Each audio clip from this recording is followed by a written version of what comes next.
Hi, I'm Ray Arcade. Welcome to my channel. Last time we were at the Miami Jersey Shore house, no one was happy to see Angelina. Tensions were running high between Ronnie and Sammy, and Ronnie had let his demons run loose at the club. What will happen next?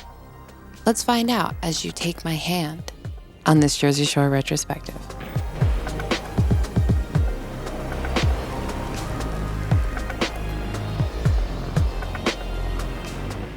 This episode is called The Hangover, and it premiered on August 5th, 2010. The boys arrive back from the club, and Angelina's tagging along with them. Ronnie is a mess. He keeps saying, I did mad work, and he's just bragging about how he was making out with everybody and picking up women, whatever. But then he goes, and you know what? Now I'm going to go sleep in bed with my girl. And he daps up Mike. And you can kind of tell that all the boys actually look pretty uncomfortable with this, particularly Vinny. Vinny looks bothered by how disgusting Ron is being, and they're all kind of nervously laughing, like, ha ha ha, because Ron is being a total disrespectful scumbag. And I feel like all of the boys are disrespectful scumbags throughout this series, but they look exceptionally put off by Ron, and that's how you know it's bad. Let's go. Nah, are you serious, Yes. bro? You gonna do me like that, Mike? Mike, you gonna do me like that, bro? That's complete disrespect. I feel like I did mad work tonight. Dude, you did. Yeah, I did mad work, You did some bro. work tonight. I'm proud of you. Saying, bro. I'm proud of you. You did some And work tonight. I'll go sleep with my girl in the bed. How about that? You know what I'm saying? Oh, I'm not hating. Go do it. how about that one? How you feeling about it? An interesting thing to note about why Vinny might look exceptionally uncomfortable is that Sammy and Vinny, before everybody became fed up with Ronnie and Sammy, were actually pretty good friends. They just didn't add that into the storyline as much, but the Ask Me Anything with the one Jersey Shore producer on Reddit said that they were pretty close, Vinny and Sammy. So that might be why Vinny's looking extra grossed out. So Ron does end up in Sam's bed, and as you may recall from last episode, if you haven't watched it, you can go back, you can watch it. I also have a whole season 1 retrospective. As you may recall, Sam went to bed forlorn, pining for Ron, and he ends up in her bed. Everybody who was at the club and saw what happened with Ron, they know it's going to be a problem. Everybody knows it is going to be a problem now. The next day, when Sam's not around, Ron's talking to Polly, and he is such a little chode. Where's my red flag?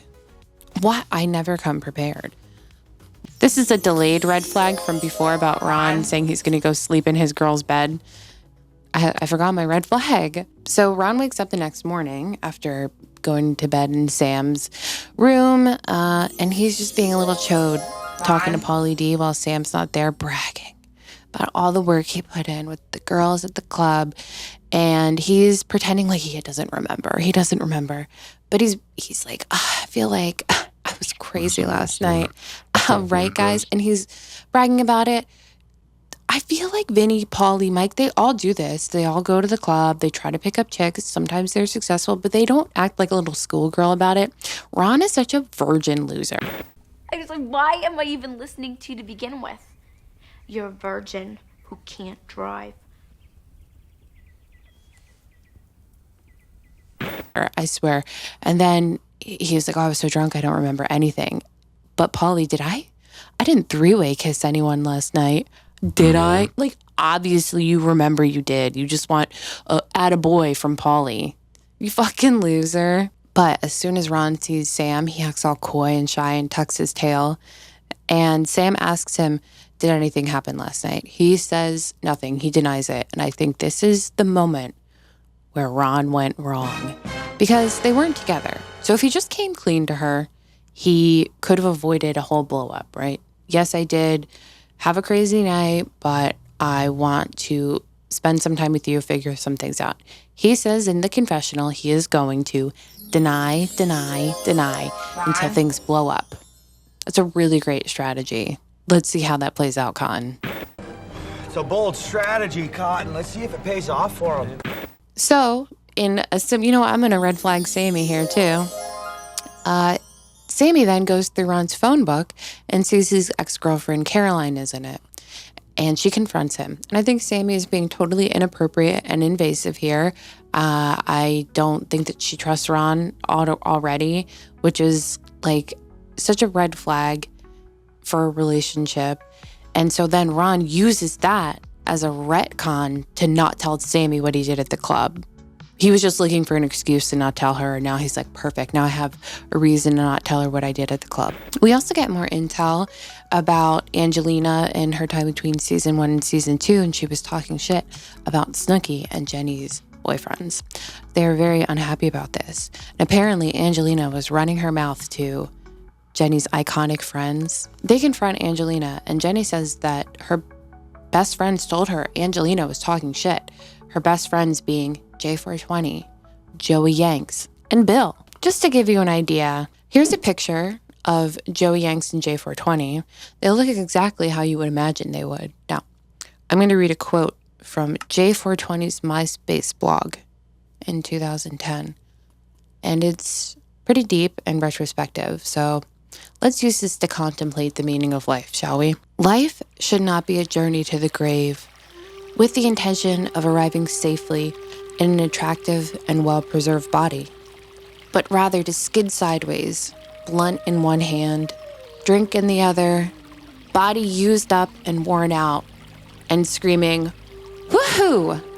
What a ride." Jenny then, in the same breath, gives us another iconic Jersey Shore line, like the 1-2 combo of J420 Joey Yanks into "You stay and get your ass beat" to Angelina. I'm here. I'm having this experience with you guys. You're not having with us. I'm gonna be here. You want to get your ass beat, you get your ass beat. You can stay, get your ass beat. But that's... You can stay, get your ass beat. Okay. You can stay, get your ass beat. All right. Plain and simple. Okay. You want some fast ones, dude? You want... We're rolling out the hits here. But regardless, she is going to make her sweat it out. Sammy apologizes to Ron for going through his phone, and Ron is like, "You should be grateful that I talked to my ex-girlfriend because she was the only one out of everybody telling me that I should work it out with you, that I should stay with you." Also, like, ladies, if your guy is talking to an ex-girlfriend and she's saying you should work it out with her, to me, that's like a red flag. First of all, I don't believe dudes can be friends with their exes. Second of all, I think that is like an ex-girlfriend's way of trying to escape culpability, right? Because she's like, "Oh, you should stay with her," like trying to look like the good guy, but still talking to him so he can get her back. And then she can be like, "Well, I told him to stay with his ex-girlfriend." I don't trust that. Don't trust it. But anyway, Ron says his biggest weakness is that he just loves Sam too much.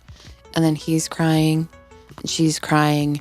And these two are psychotic. The gang gets an orientation at their job for their stay in Miami at a gelato shop. It's boring and pretty much doesn't matter. Ron decides he just wants to get a tattoo because he needs to feel some pain. Edgelord. And Sammy goes with him and holds his hand. And to him, that proves to him that she's his girl, you know? And at one point, Ron is crying because of the tattoo pain. Little bitch mode. Not me. I got like a bunch of tattoos. I ain't never cry.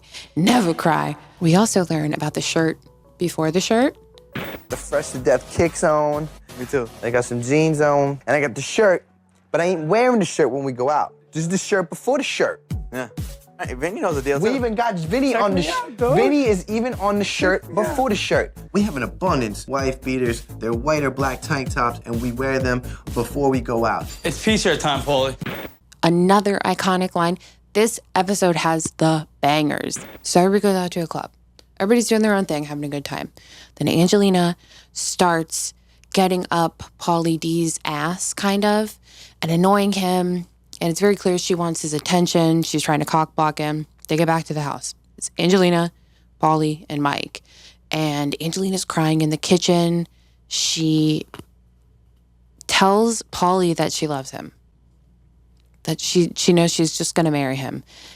And she's drunk and incoherent, right? And it's very clear, in my opinion, that Angelina thought she could win Pauly's affections in between season 1 and 2 by sleeping with him. And I feel like you have to realize if you're a person who cannot handle casual sex, then you shouldn't have casual sex. Like, you want to have casual sex, so have a little bit of fine. But if you think that you can get somebody to like you by sleeping with them. It doesn't work that way. I think that's what's happening here with Angelina. Paulie shuts her down, which is fine. He's totally allowed to do that. He doesn't really owe Angelina anything, but you can tell Angelina's feelings are hurt. Her ego is hurt, and she feels rejected. So she hits him. Are you serious?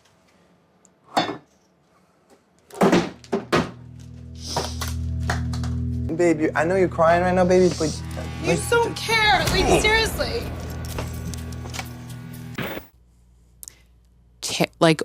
Terrible move. Awful move. You should never do that. I think she thinks she can get away with it because she's a girl and Paulie's a big dude. So obviously if Paulie retaliated, it would have been over for Angelina. So he plays it off pretty well. He just ignores her. He walks away. Mike, meanwhile, has been like chirping on Paulie's shoulder. He reminds me of that little Muppet on Jabba the Hutt's shoulder. I think his name is Salacious B. Crumb. Like, go to bed, Angelina. So they extricate themselves from the situation. They go outside. Angelina's crying. And instead of gathering herself, she decides to re-enter the situation. And she goes outside to annoy them some more. And it's just a bad idea. And so she touches Paulie and we get another banger line. Are you fucking touching me? Are you fucking touching me? Like, seriously? Like a 12-year-old. Are you touching me? Stop touching me. Stop touching me. I'm done. You know how you used to chill with us and come with us? Now you're on your own. You don't have me, and you don't have a situation. So who do you have? No one. Great. Angelina, man, Angelina, her strategy to getting people back on her side is to argue with them, which is delusional. Are you delusional? Are you delusional? That's Angelina. She's delusional. It's just a bad strategy altogether. And that's how we end the episode. What'll happen next? Will Angelina keep causing trouble? Will Ronnie come clean to Sammy? Or will they fight some more? Will they get back together? Who knows? We'll find out next time. Until then, I'm Ray Arcade. Stay crazy, stay wild. Bye. I'm ill. Let me drink some Red Bull. ASMR. I probably look fucking crazy in this, don't I? Like a Muppet.